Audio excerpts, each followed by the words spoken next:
Fala pessoal, estamos aqui iniciando mais um Biducast com um convidado extremamente especial, um cara que eu conheci na China e de lá pra cá a gente vem conversando muito, um cara que tá totalmente imerso aí no mercado de energia, eletrônica, mobilidade elétrica. Tô aqui hoje com o Patrick, cara que veio lá hoje do Rio Grande do Sul de veículo elétrico aqui pra São Paulo. Patrick, se apresenta aí pra galera. Vamos hoje bater um papo aqui, principalmente falando sobre mobilidade elétrica. Tudo bem, Felipe? Bom, é um prazer estar falando contigo aqui, te encontrar mais uma vez. Nos conhecemos longe e agora cada vez mais perto.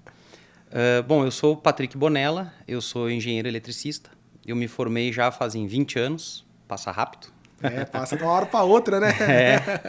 E me formei em 2004 e sempre fui da indústria eletrônica, né? Sempre fui para esse mercado da eletrônica, vim trabalhando até 2011 como gerente de engenharia e como desenvolvedor mesmo. Depois eu criei a empresa e vim de lá para cá trabalhando voltado ao setor automotivo, né? Então, sempre desenvolvendo produtos voltados ao setor automotivo, tanto a linha pesada quanto a linha leve, né? Então, desde lá inserido nesse ramo do automóvel, digamos assim. Legal. E, pô, vocês conhecem a Eletrobidu, principalmente pela frente de energia solar, redução de custo. Também temos muitas soluções ali em armazenamento, veículos elétricos. Mas o Patrick também tem lá no Rio Grande do Sul uma frente que trabalha com soluções de energia solar. Quem é da região do Rio Grande do Sul, procura o pessoal lá que, pô, fazem um trabalho sensacional aí. Patrick, mas vamos lá. Cara, quando a gente fala de veículo elétrico, você anda com carro elétrico, eu também, a gente sabe tanto das grandes vantagens que tem, mas também das dificuldades que existem no dia a dia. Só que é um receio muito grande para quem não conhece esse mundo ou para quem ainda não teve uma experiência de estar ali no dia a dia com um veículo elétrico. Fala pra gente, pô, você veio lá do Rio Grande do Sul, aqui pra São Paulo, com carro elétrico, e às vezes tem pessoas que falam, puta, no Brasil a infraestrutura ou as estradas não comportam o cara usar um veículo elétrico. Como que é pra você e qual o sentimento que você tem disso? Bom, eu desde 2020 eu uso só carro elétrico, então eu já venho me acostumando ao longo do tempo com os desafios que tem. Hoje está muito fácil, eu digo que antigamente a gente passava alguns perrengues, hoje está muito tranquilo.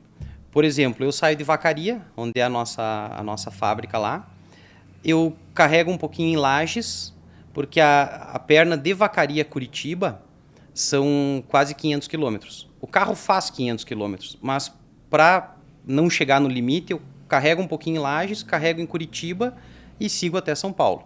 Então, hoje, a infraestrutura que já está presente nas cidades, já atende. A gente consegue, sim, viajar. Eu viajo para diversos lugares do Brasil, sempre com carro elétrico. Claro que requer um pouquinho mais de planejamento do que num carro a combustão. Porque a gente está acostumado com o carro a combustão, o pessoal pega e sabe que ali na frente vai ter um posto de gasolina. Só que o carro elétrico hoje ele já oferece ferramentas para dizer onde estão os eletropostos e tudo mais. Então um pouquinho de planejamento dá para viajar para qualquer lugar. Legal. E principalmente pelo que a gente vem conversando aí, né? Você falou um pouquinho das dificuldades de trás, hoje exige um pouco de planejamento.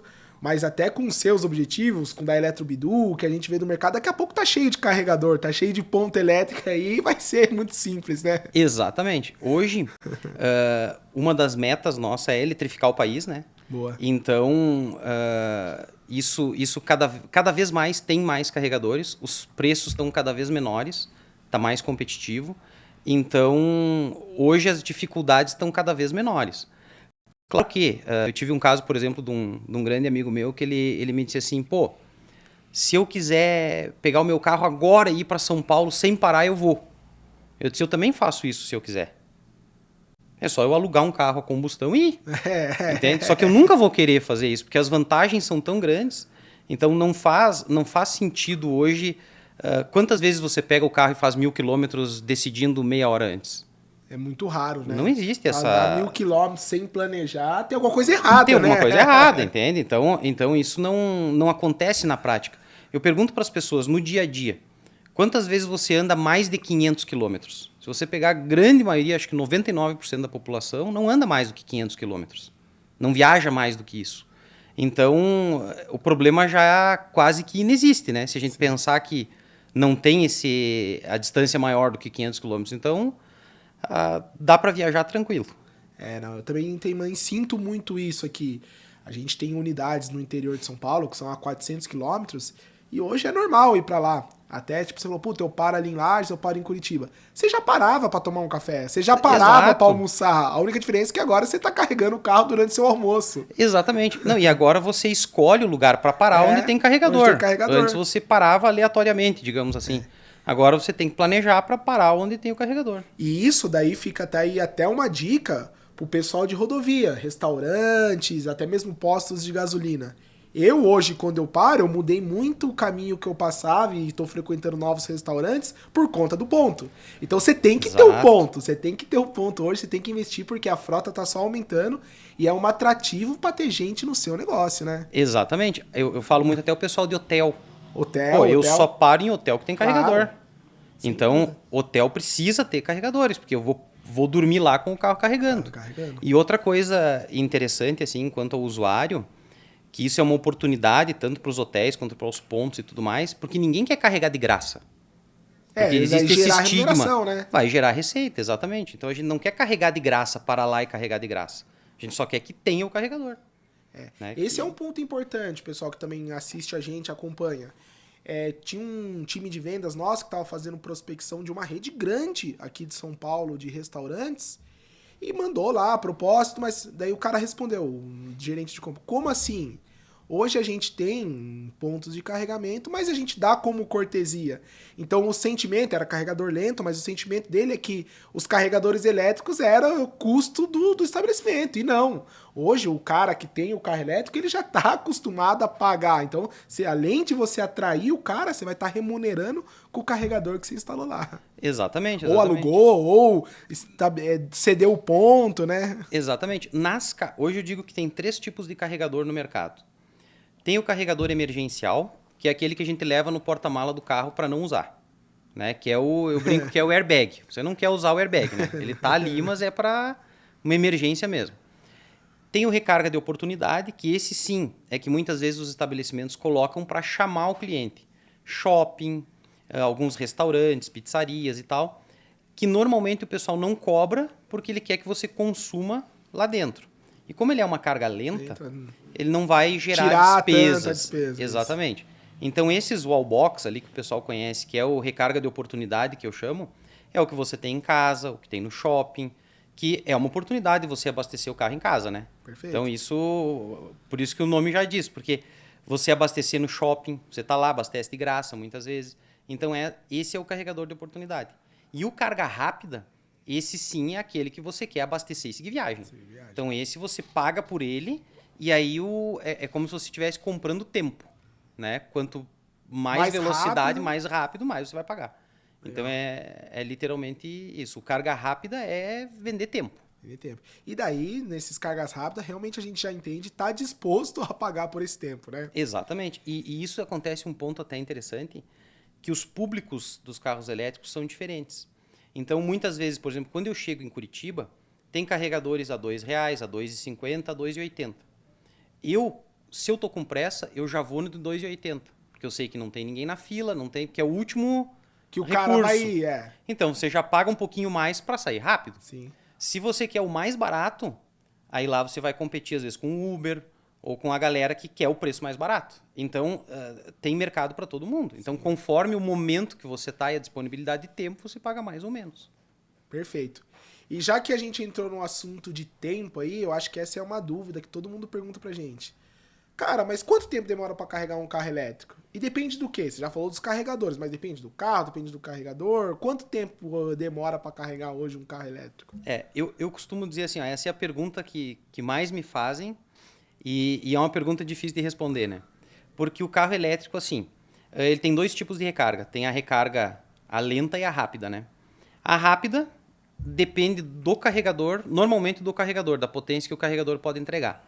Mas nas duas, é como se fossem, eu costumo brincar, como se fossem 2 mangueiras de água que você vai conectar. Sempre vai balizar pela mangueira mais fina. Mais fina. Certo? Perfeito. Então, por exemplo, os carros. Muitos carros recarregam a carga lenta, ele recarrega em 7 kW ou 11. Então, vai ficar limitado a essa potência. Os cargas rápidas, eles carregam ali de 40 até 150, 200 kW. o carro aceita. Então depende muito do conjunto e o tamanho da bateria do carro. Então são 3 variáveis aí que somam o tempo. Mas via de regra a gente diz assim, ó, para carregar em casa ele leva de 4 a 8 horas. Para você carregar ele enquanto está dormindo, digamos assim, que são as recargas de oportunidade.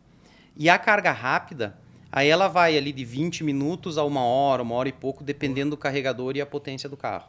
Hoje, os BYD, por exemplo, tem bateria de 45 kW. Um Audi tem 100 kW. Um Volvo tem 80. Então depende muito o tamanho da bateria e o tamanho do carregador. Não, legal.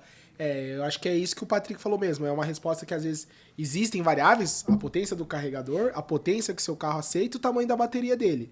Mas em via de regra, se você tá num rápido, normalmente você não chega zerado, meia hora é o horário de você almoçar e tô tranquilo, né? Exatamente, Legal. E os carregadores, cara? Às vezes eu tô na estrada aí, já teve vezes que cheguei num ponto, tava precisando carregar e tinha um cara já carregando.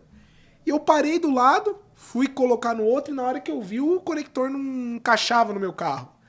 Existe padrões de conectores também? Já está bem estabelecido no Brasil qual que é o padrão definido? Como que funciona? É igual a tomada da nossa casa? Como que tá essa definição, esse protocolo hoje aqui?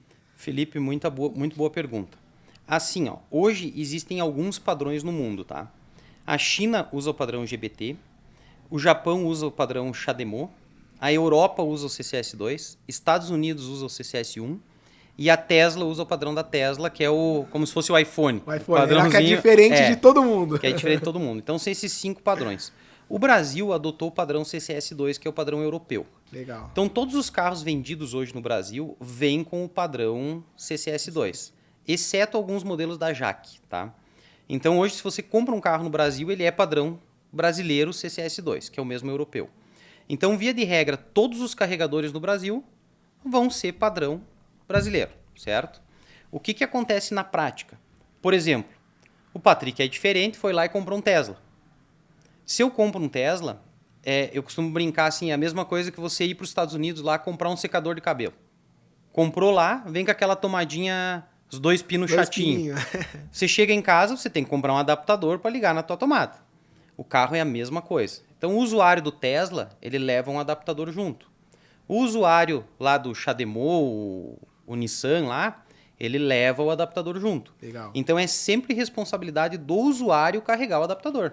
Boa. Porque é assim que eu brinco. Se você leva um secador de cabelo americano no hotel, tu não pode exigir que o cara troque a tomada para ti, né? Você que tem que ser o responsável pelo adaptador. Você que vai ter que... Exatamente. Então, o carregador, muitas pessoas me perguntam, eu vou colocar um carregador na minha empresa, quais adaptadores eu preciso ter? Não. Nenhum. Não é responsabilidade, exatamente. O usuário é que tem a responsabilidade de carregar o adaptador. Mas você que vai comprar um carro aí, um BYD, um Volvo, Audi, qualquer carro desses que tem no mercado, BMW, é todos já padrão brasileiro. Não precisa se preocupar. Não, bacana. É bem resolvido já, digamos assim. Talvez os carregadores que tem os dois foi num momento bem inicial, que eles estavam com dúvida do que seria estabelecido, acabou tendo os dois. Mas hoje, realmente, os novos, a gente que está implantando vários postos aí, é tudo CCS2. É tudo CCS2, né? Exatamente. Teve alguns carregadores, antigamente a Celeste que colocou, a EDP eu acho que colocou, algumas concessionárias, que foram aqueles primeiros carregadores instalados no Brasil. Como ainda tinha dúvida de qual sistema o Brasil ia adotar, então eles colocavam 2 ou 3 padrões. Entendi. Mas são casos raros hoje.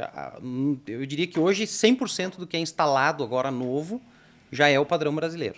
Não, legal. E, cara, já falando sobre a responsabilidade, não sei se foi um acaso de eu ter visto lá ou se é comum lá fora. Depois da China lá que a gente foi, eu passei na Intersolar Munique, fui pra Europa. E lá eu percebi que o cabo é responsabilidade do cliente. Tem muito carregador que você chega lá, lento, que tem só o pontinho, você pluga o seu cabo e conecta no seu carro. Exatamente. Isso tem muitos locais que assim, o Uruguai é padronizado assim também. Legal. E na verdade, por que isso acontece? Porque o cabo muitas vezes acontecia de estragar, o cara deixar o cabo no chão, outro carro passar em cima e tal. Exatamente. No Brasil não se adotou esse modelo. Mas eu te diria assim, olhando hoje o mercado, seria um modelo mais interessante. Porque aí você carrega o teu cabo e a responsabilidade é tua. Hoje, acontece em alguns lugares do pessoal roubar cabo, Isso em tudo, né? Todos E é os tipos todo- de cabo, né? Ainda mais Brasil, né? Exatamente. Então, via de regra, na Europa e em alguns países até da América do Sul, é realmente assim, a responsabilidade do cabo é do usuário. Mas aqui no Brasil não precisa, isso já está o carregador com o cabo pronto. O pessoal me pede muitas vezes os cabos para ir para o Uruguai. Como a gente está porque no vai sul, pra lá, né? isso e no sul ali é pertinho do Uruguai, o pessoal vai viajar para o Uruguai, chega no Uruguai e fica sem carregador. Daí tem que levar o cabo junto, por exatamente esse motivo. Pô, que E é uma interessante. solução interessante, não seria uma solução ruim. Porque, que nem você disse, a gente olha o que dá de manutenção num carregador, né? Muitas vezes é, tipo, realmente uma avaria ali no cabo, porque o usuário deixou cair, jogar, então, se a responsabilidade fosse dele, já diminuiria muito esse ponto, né? Exatamente. E é o mau uso, porque o carregador Mau uso, hoje... exato. O carregador hoje ele é quase que self-service. Né? Ele é... Não tem um frentista lá não colocando tem um pra você, é você que frentista. pluga, né? Exatamente. Então você chega lá, lê o QR Code ali, acessa com um aplicativo, ou depende qual sistema é, pluga no carro e a responsabilidade é tua. Se você deixa o conector solto no chão, o próximo cara vai estacionar, daqui a pouco vai quebrar o conector. Então esses são os, como é que eu vou dizer assim, o que o pessoal hoje já está aprendendo a cuidar. No começo era mais problema, mas hoje o pessoal já está criando a cultura de cuidar, porque se ele não cuida, na próxima vez que ele for parar Ele ali, não não vai tem conseguir carregador. carregar. Exatamente. Então era um problema que lá no começo ele era mais acentuado. Eu cansei de chegar em lugares para carregar e chegava lá o carregador estava quebrado. Então isso é a pior sensação para o usuário, porque tu tá às vezes contando com aquela carga, E chega lá e não tem. chega lá e o carregador está quebrado. Mas hoje, até o próprio estabelecimento, as pessoas que estão perto, todo mundo já cuida.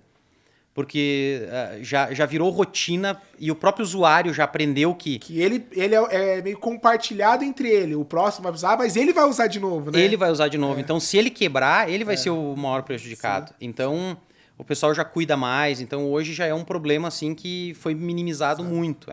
Ainda acontece, Mas mas numa escala menor. Numa escala menor, exatamente. Legal. E outra coisa, então, eu acho que também legal de falar, daí eu até queria fazer uma pergunta pra você. Hoje é muito simples, igual você falou. A gente pega o aplicativo aqui, existe alguns fabricantezinhos de aplicativo, mas alguns mais consolidados que você olha, você encontra onde tem carregador, clica lá, escaneia, pronto, seu carro tá carregando.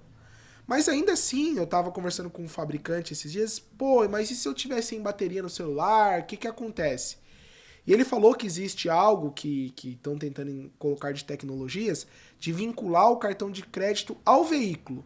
Então, muitas vezes, quando você pluga o carregador, vai se conversar ali o carregador e o veículo e vai identificar, esse cara já é meu usuário, então ele já tem tudo cadastrado, ele nem precisaria do celular. Realmente é uma coisa que vem acontecendo, é algo que tende a acontecer, ou você acha que, tipo, vai sempre ser necessário o cara estar com o smartphone ali? Cara, outra boa pergunta. Esse é a grande dor do usuário hoje, é porque tem muitos aplicativos e cada vez você precisa instalar um aplicativo diferente, né? Principalmente em viagem, muitas vezes você precisa cadastrar o cartão de crédito, aquela coisa toda demora um tempinho. Nós, até acabei não falando antes, nós temos uma fábrica, a gente inaugurou a fábrica de carregadores agora lá no sul, em Vacaria, chama Zeta Uno, da Digital Eletrônica. Essa fábrica foi inaugurada agora em março. A gente já está produzindo carregadores de todas as linhas, tanto o portátil de oportunidade como os carregadores rápidos. E um dos focos do nosso desenvolvimento no carregador rápido é exatamente isso. São duas soluções para tirar o aplicativo. Não é tirar o aplicativo de uma maneira negativa. O aplicativo pode auxiliar em outras coisas. Mas hoje a gente tem a solução que é o Web App, que é o aplicativo sem precisar instalar. Tem a solução que é colocar a máquina de cartão direto no carregador. Oh, legal. Então essa a gente está liberando agora nos próximos dias, ainda não está 100% disponível. Mas é ter a maquininha de cartão lá. Essa é a que mais pedem. Exatamente. Igual nos Estados Unidos, você vai abastecer um carro, pluga lá, na Europa também, né? Sim. Você põe o cartão de crédito e já abastece. Então é a solução ideal, digamos assim. E a outra, que é usada muito para frotas e tal, que é o pós-pago, é exatamente isso. Quando a gente pluga o carregador no carro, ele já dá o VIN do carro, ele já dá como se fosse um endereço único do carro. Então, quando a gente faz o cadastro na base de dados, eu consigo liberar a carga por esse número. Legal. Então, se você tem uma rede, por exemplo, criamos lá a rede da Eletrobidu, e aí você diz, tais e tais usuários estão liberados para carga. A gente cadastra no banco de dados e o cara plugou o carregador, já vai carregar. Não precisa E aí lá nem no final... Exatamente. Lá no final do mês você vai mandar a conta pós-pago pro cara. Isso é usado muito, é o padrão que a Tesla usa nos Estados Unidos hoje. Então, toda a rede Supercharger da Tesla já é assim. Porque aí já tá conversando com o veículo dela e tudo mais, os usuários dela, então ela manda a fatura pro usuário dela. Exatamente. E é legal, é bacana, porque você pluga no carro, carrega, e lá no final do mês vai vir uma fatura lá em nome da empresa. Isso é muito usado por empresas e frotas e tudo mais, né? Então, é uma solução que já está disponível. E essa solução da leitura do veículo já está disponível e já dá para operar dessa forma, sim. Legal. Vocês veem que tem um mundo de possibilidades e tipo até de facilidades que vão surgindo aí no veículo elétrico, porque é algo que realmente vem para ficar. O Patrick estava falando do volume de carregadores que vão ser necessários, que o Brasil acredita que vai ser necessário para suportar a frota, e a gente está até atrasado, né, Patrick? Temos que começar a colocar mais carregador, né? Exatamente. A previsão, para vocês terem uma ideia, a gente acredita até que vai acontecer antes, tá? Mas a previsão é que o Brasil tenha 1 milhão de carregadores rápidos até 2035. Caramba. Se a gente pegar aí, já estamos em 2025, né? Praticamente. 10 anos. São 10 anos. Se eu pegar esse 1 milhão de carregadores, dividir em 10 anos, nós temos que instalar 8.300 carregadores por mês. É carregador, hein? Então, assim, é uma infraestrutura que vai explodir muito rápido. Então, é uma demanda... Claro, isso vai acontecer numa crescente linear, mas a gente já vê que cada dia, se você acessar os aplicativos, cada dia está entrando novos carregadores em operação. Então, está acontecendo muito rápido. Pô, que legal. E normalmente o usuário que não tem carro elétrico, ele não percebe porque não aparece para ele. É difícil dele ver. Um posto de gasolina, ele enxerga toda aquela estrutura. Né? O carregador que está num cantinho, ele não percebe. Então, às vezes, até muitas vezes os usuários, eu converso com donos de posto de gasolina e tal, o pessoal diz assim, mas nunca me pediram. É outro erro. Ninguém nunca vai pedir, porque o cara olha no carro onde tem. Então, se eu sei aonde tem os carregadores, eu não vou parar num lugar que não tem para pedir. Perguntar, né? Eu já vou no lugar certo. Eu já vou no lugar certo, exatamente. Então, ninguém nunca vai pedir, sabe? Já vai tudo automático, né? Os veículos já dão as informações, né? Não, show. E agora só a gente falamos do carregador, da facilidade, o desafio de carregar como um todo, mas o veículo elétrico mesmo. A gente vê também algumas pessoas falando sobre a bateria, de a manutenção ser muito cara, ou às vezes de ser perigosa. Como que também funcionam as baterias dos veículos? Puta, na China lá a gente viu quanto isso está avançado e qual que é a realidade sobre isso hoje? Esse é um ponto bem chave, porque aconteceram alguns fatos no passado, até na época o Bolt começou a pegar fogo nos Estados Unidos lá, e se criou um estigma em volta do carro elétrico de que o carro elétrico tem risco de incêndio. Já é um problema superado há mais de 10 anos. Já existem relatórios que mostram que é muito mais arriscado o carro a combustão do que o elétrico. Só que criou-se esse estigma. Eu costumo comparar assim... você lembra daquele Galaxy Note 7 que a Samsung lançou? Não podia nem entrar no avião com ele, né? Que era proibido entrar no avião porque ele explodia, ele corria risco de explosão. Era um telefone, o Galaxy Note 7. Aí eu pergunto, o pessoal dorme com o iPhone embaixo da orelha e não tem medo que o iPhone exploda, que o iPhone pegue fogo. Então, as tecnologias são muito parecidas. No carro, ela é muito mais evoluída ainda do que no telefone. Então, assim, isso é um risco superado há muito tempo, né? A bateria se comenta tudo em relação à reciclagem, a custo. Para você ter uma ideia, o lítio, em 2010, ele era $1.170 a tonelada. Hoje o lítio está $17. Então a bateria está muito barata. Por isso que os preços estão caindo. Até o pessoal me pergunta, eu comprei um carro elétrico e desvalorizou muito. O carro elétrico não desvalorizou. Ele baixou de preço. É diferente, ele está baixando o preço naturalmente, porque os custos estão baixando. Vou dar um exemplo. Tem um grande amigo meu, ele comprou um Audi Q8, pagou na época R$470 mil. E quando ele foi vender o carro, ofereceram para ele 400 mil na troca. Só que o novo custava 700. Ou seja, ele precisava tirar 300 mil. Porque o novo veio muito mais caro. Muito mais caro. O elétrico, ele tinha comprado um C40 da Volvo, ele pagou 420. Ofereceram 300 para ele. Só que o novo estava 350. Porque não é que está desvalorizando o negócio, o próprio preço do veículo elétrico vem parando e descendo. Exatamente. Então, com uma porcentagem baixa, tipo, num carro de luxo, ele com, vamos pensar ali, 15% ele trocaria por um carro novo. Então, a desvalorização ela é baixa. O que acontece é que ele está baixando de valor naturalmente. E as baterias são as grandes, como é que eu vou dizer assim, o grande item que está baixando de preço. Então, hoje, eu te digo com total segurança, assim, uma bateria tem 10 anos de garantia, certo? Eu costumo brincar assim, uma televisão tem 1 ano de garantia. Depois de 1 ano você põe ela fora? Você não joga fora. Acabou a garantia, mas você usa Acabou ela a por uns garantia. 15 anos. Você usa. Então o fato da bateria, exatamente. Então o fato da bateria ter 10 anos de garantia não quer dizer que em 10 anos você vai botar ela fora. Sim. Quer dizer que ela garante o funcionamento de 10 anos. Se em 10 anos ela estiver boa, você vai continuar usando, certo? Certo. Mas vamos supor que daqui a 10 anos você tem que trocar essa bateria. Muito provavelmente, pela queda de preço que está acontecendo, vai ser mais barato você trocar a bateria do que você fazer o motor de um carro a combustão. Sem dúvida. Entende? E essa bateria ela pode ser reciclada, pode ser reutilizada. Ao contrário do que se fala, ela não é um lixo ambiental que você... lá fora o pessoal já está usando até para residência, para backup em casa. De carro, elas vão para residência dentro da residência. Exatamente. Assim. Então, assim, essas baterias elas não vão simplesmente virar um lixo ambiental. Então, já se consegue reciclar e fazer trabalhos em cima dela. Então, a bateria ela já é uma tecnologia... os problemas com a bateria já são superados há muito tempo. Até quando nós estávamos na China, lá eu comentei do pessoal lá em Londres com um Tesla 2016, está com 700 mil quilômetros. Rodados. 2016. Então, olha a tecnologia nos últimos 8 anos. A diferença, né? 700 mil quilômetros rodados, detalhe. O cara nunca levou o carro para manutenção, ele só trocou pneu. Ele nunca trocou os fluidos do carro. Então, se a gente olhar todos os números, manutenção, troca de óleo, até a pastilha de freio você não usa, né? O carro regenera. Tem marca que dá garantia vitalícia do freio. Vitalícia. Então, assim, os resíduos são infinitamente menores. Então, essa questão da bateria, eu diria que hoje ela já é um assunto 100% superado. O pessoal que for comprar não precisa se preocupar, não pega fogo. Até tem uma polêmica aqui com os bombeiros de São Paulo e tal. Pô, o aeroporto de Oslo, se eu não me engano, o aeroporto de Oslo tem 800 carregadores há mais de 10 anos instalados. Nunca pegou fogo em carro lá. Então, assim, não é porque um carro deu errado no passado, porque o Bolt hoje é um baita de um carro.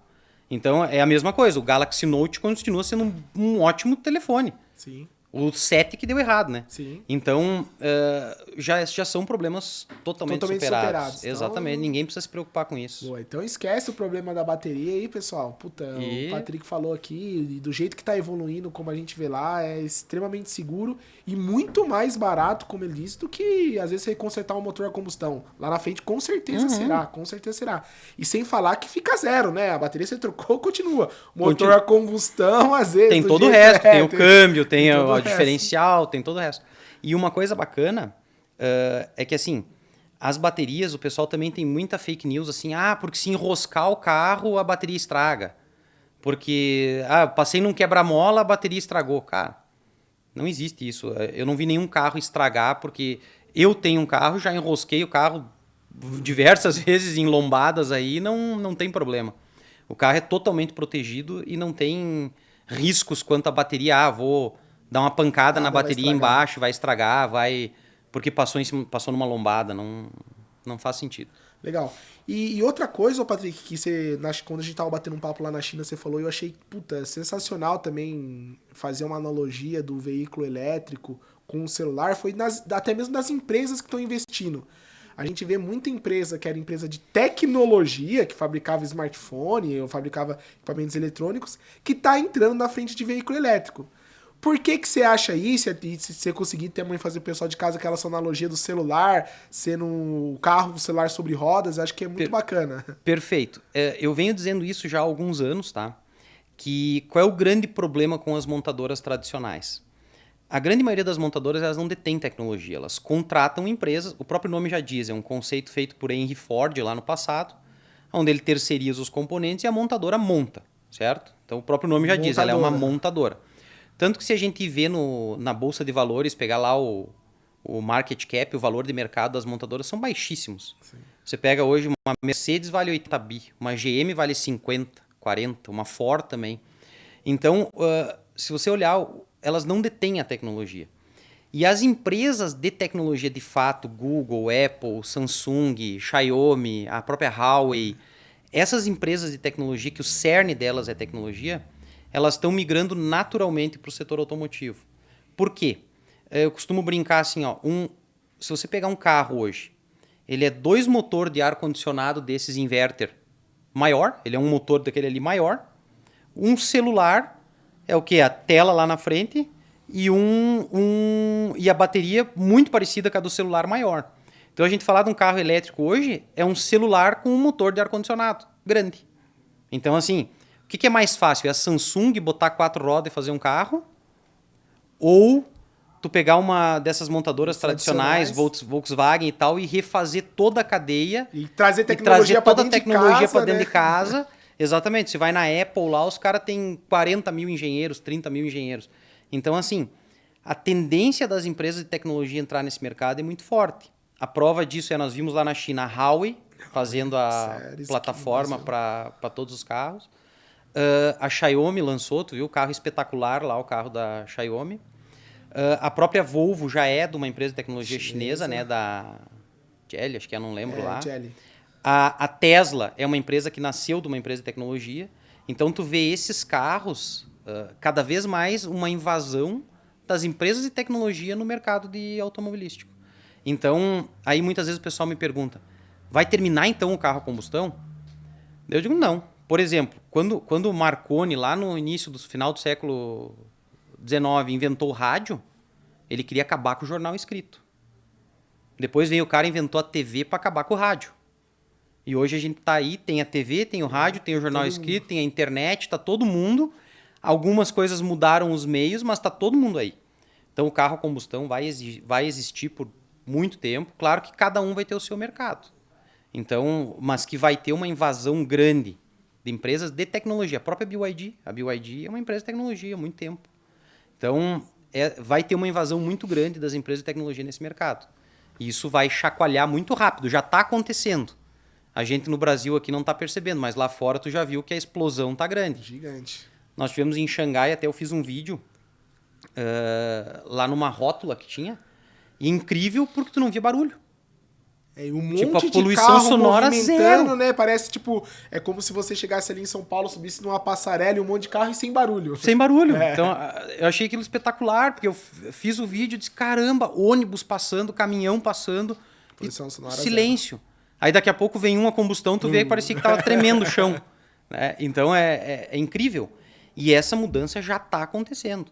Eu digo para todo mundo, não é se você vai ter um carro elétrico, é quando você vai ter. Porque a mudança é inevitável. É inevitável. Pô, que legal.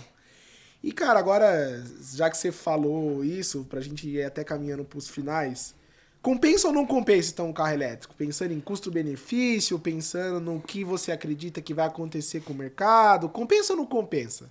Assim, ó, hoje, eu falo assim, ó, em qualquer situação, o carro elétrico é mais barato. Em qualquer situação. Desde que a gente esteja falando em carros novos. Porque o carro a combustão está muito caro e o carro elétrico caiu muito de preço. Então hoje, se você vai comprar um carro zero, o elétrico já é a melhor opção disparada. Você economiza combustível, não polui e ainda tem, em alguns estados, tem, por exemplo, lá no sul a gente tem isenção de PVA. Então, assim, tem algumas isenções de rodízio aqui em São Paulo e tal. Que é muito bom. Exatamente. Manutenção é zero, não tem manutenção, é só pneu. O pessoal me pergunta, mas não tem pneu para carro elétrico no Brasil. Gente, o pneu é o mesmo. É o mesmo. É que sabe por que criou esse estigma? Porque a BYD trouxe os Dolphin com um pneu chinês lá. E aquela marca de pneu não tem no Brasil, mas é só você trocar por qualquer outro pneu. Não tem... o pneu é igual, né? É igual, exatamente. Não ficou diferente. Então, o que acontece? Hoje, o carro elétrico já é mais vantajoso em todas as ocasiões. A não ser que você compre um carro... para bonito, assim, para bonito que eu digo, tem muita gente que tem um carro, um esportivo lá, vou comprar um V8 para mim ter na garagem, para mim curtir o carro, ok, tá tudo certo. Mas o carro como ferramenta já é muito mais vantajoso o elétrico. O novo, o zero. O novo, é. É que, claro, se você vai comprar um carro usado de 30 mil, por exemplo... Você não vai ter um compatível elétrico. Você não vai ter um compatível ainda. Exatamente. Então, os carros novos hoje, para empresas... Bom, a prova disso é que está vendo as empresas migrando para caminhões elétricos. O próprio Mercado Livre, aqui em São Paulo, já está com quase 2.000 carros elétricos, ou 1.500 carros elétricos para entrega. A 99 em São Paulo, a 99 no Brasil, acho que tem em torno de 4.500 carros já. Gente, toda hora, a gente que tem ponto, toda hora tem um cara da 99 parado carregando. Isso, Uber. Então, assim, qualquer pessoa hoje que compre um carro zero, se comprar um elétrico, vai ganhar dinheiro. Sem dúvida nenhuma, vai economizar. E é aquilo que eu digo, você poder carregar em casa, não tem preço, né? Você tem o solar ainda, que é o... Aí fica muito barato, carrega com o sol. Cara, exatamente. Por exemplo, lá na empresa, toda a frota nossa tem uma caminhonete que ainda não é elétrica, mas a frota é toda elétrica. Então, assim, chega no... Lá nós não tem nem IPVA, lá no sul. Então, assim, abastece na empresa, você não tem manutenção, a manutenção é zero, não tem troca de óleo, não tem nada, é só, literalmente, pneu. Então, é muito vantajoso, sem dúvida nenhuma. A gente tem um objetivo, traçado lá para nos próximos 3 anos a gente conseguir transformar a frota 100% elétrica. Existem os desafios, principalmente falando em longas distâncias, que hoje a gente percorre, e também os tipos de veículos, que nem caminhonetes, que você falou que ainda não comportam. Mas o pacote que a gente gasta hoje em frota, manutenção, combustível e por aí vai, já é financeiramente muito mais barato ter o elétrico. É que por conta ainda da infraestrutura, mas que, como a gente vem falando, evolui muito, nos próximos 3 anos, com certeza, a frota Bidu também vai, se não for 100, mas quase lá. Exatamente. É que, claro, ainda tem caminhões, a linha pesada, eu acho que vai demorar muito tempo. A linha pesada, o pessoal fala muito do H2, do hidrogênio verde, que é um carro elétrico abastecido a hidrogênio. Eu acho que para caminhão é uma solução fantástica. Porque o caminhoneiro vai fazer 1.000 quilômetros num dia. Se for colocar uma bateria, vai ter que ter uma infra gigante. Então, acho que o Brasil ainda vai demorar muito tempo. Mas a frota de motos e carros, a gente vai ter uma virada muito grande. Então, acredito que logo, logo, o elétrico aí vai corresponder a 50% dos carros novos. Pô, que legal, cara. Isso é muito bacana. E daí, Patrick, pra gente ir caminhando pro final, até já que você falou de 50% daqui a pouco... Mercado de veículo elétrico, que daí eu sempre falo, por que eu acho que o carro elétrico vai crescer? O desafio do carro elétrico no Brasil é a infraestrutura.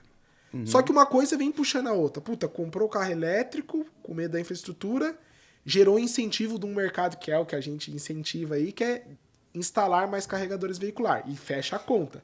Então, instalando mais carregadores veicular, vai incentivar cada vez mais ao cara investir no carro elétrico. E vai virar uma bola. Vai virar uma bola que vai, com certeza, explodir aí. O cara vai comprar mais, instalar mais carregador, comprar mais, instalar mais carregador. O que você acredita que vai acontecer no mercado brasileiro para os próximos 10 anos no que se trata de mobilidade elétrica?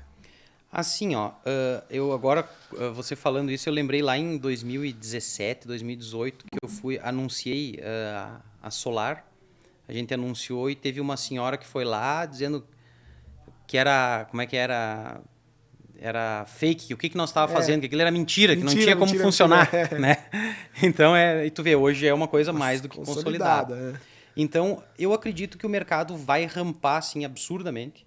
A gente vai ter Tanto que, se a gente pensar, o carro elétrico ele foi taxado pelo governo já em 18%, ele vai chegar a 30%. Só que se a gente pensar, taxou 18% e os preços continuaram caindo. Então, assim... Bateria puxando tudo para baixo. Tudo para baixo. Então, assim, daqui a pouco vai chegar a próxima fase, vai ir a 30% de taxa, não tem problema. Porque o carro está caindo tanto de preço e a combustão está subindo. Então, essa curva está virando muito rápido. Hoje, os carros já são mais baratos.